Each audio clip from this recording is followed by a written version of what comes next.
जिस समय आस्ती और प्राप्ति ने सुना देखा, जाकर के मगध देश के राजा जो जरासंध हैं अपने पिता के पास पहुंची, सारा हाल बताया। जरासंध आग बबूला हो गया, क्रोध में आकर के एक अछोड़ी सेना लेकर के भगवान कन्हैया पर आक्रमण कर दिया। मथुरा में भगवान श्याम सुंदर ने अपना रूप बदला, कई रूपों में आकर के सेना को पछाड़ा। जरासंध मैदान छोड़ करके भाग गया। एक बार नहीं 17 बार आक्रमण किया जरासंध जी ने, लेकिन भगवान कन्हैया का बाल बांका नहीं कर पाए। सुखदेव जी बोले, राजन, जरासंध के एक मित्र हैं काललेवन, काल के समान विकराल रूप, जिसके शरीर से इतनी बदबू निकलती थी कि लोग कई कोसों तक दूर रहते थे। काललेवन ने जब सुना मेरा मित्र जरासंध को उस कृष्ण और बलराम ने बहुत सताया, तो स्वयं युद्ध करने के लिए आया। और जो भगवान कन्हैया को ललकार लगाई, तो भगवान श्याम सुंदर रण को छोड़ करके आगे आगे भागने लगे। मेरे श्याम की माया, आगे आगे भगवान श्याम सुंदर, पीछे से काललेवन। धौलागिर गुफा में जाकर भगवान छुप गए। किस गुफा में? धौलागिर गुफा में। मेरे प्रिय बंधुओं, उसी धौलागिर गुफा में एक ऋषि विश्राम कर रहे थे, सो रहे थे, जिनका नाम है मुचकुंद महाराज, जो महान दाता के पुत्र हैं। मुचकुंद अपना पीतांबर भगवान ने लिया, मुचकुंद महाराज को ऊपर डाल दिया, स्वयं गुफा के पीछे हो गए।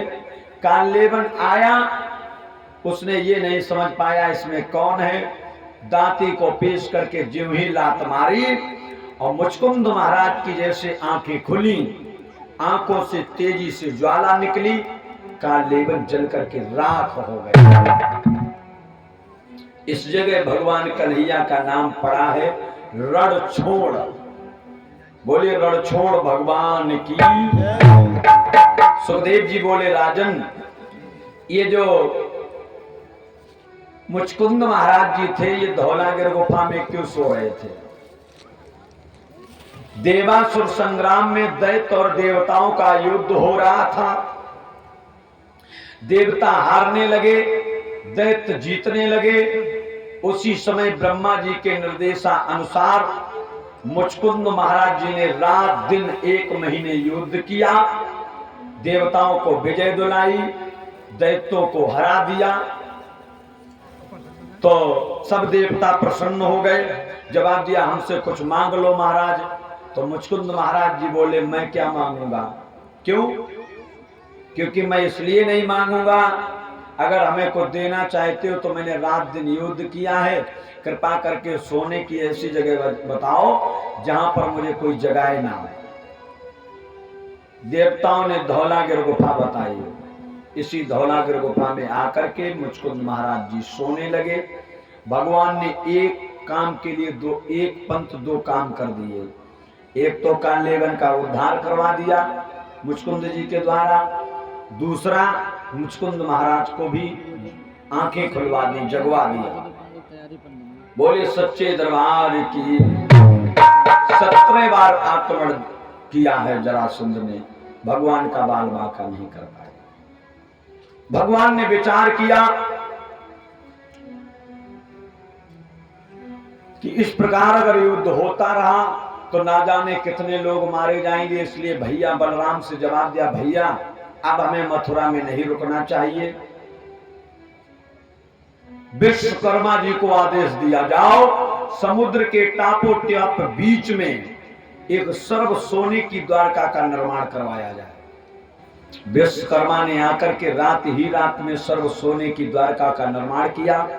भगवान ने अपनी योग माया के द्वारा मथुरा और वृंदावन के कुछ लोग लिए और उसी द्वारका में रहने लगे।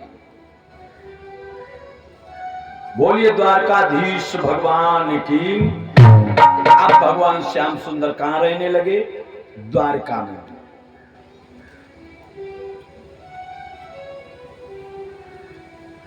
भगवान कन्हैया के बड़े भैया बलराम जी का विवाह कहाँ हुआ, कैसे हुआ, समझेंगे आप। सुखदेव जी बोले, राजन,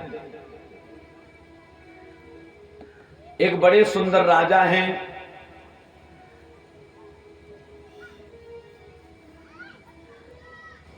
और बड़े ही अच्छे राजा हैं। मेरे प्रिय बंधुओं,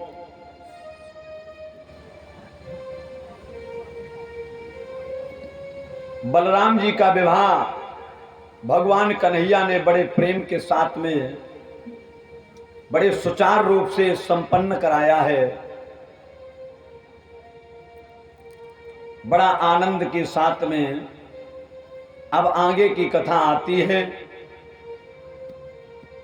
भगवान श्याम सुंदर के 16,108 विवाह कैसे संपन्न हुए। भगवान के विवाह कितने हुए? 16,108 विवाह कैसे हुए? क्योंकि समय थोड़ा सीमित है और कथाएं अनेक हैं, इसलिए आप लोग बड़ा भाव से सुनेंगे, ठीक है। और रात्रि में लीला भी होनी है, तो समय के अनुसार कथा भी होगी, और आगे रात में भी आप लोग देखेंगे लीला के माध्यम से भी।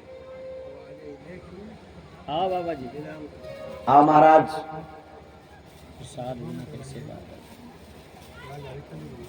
प्रथम विवाह भगवान कन्हैया का कहाँ हुआ, आइए।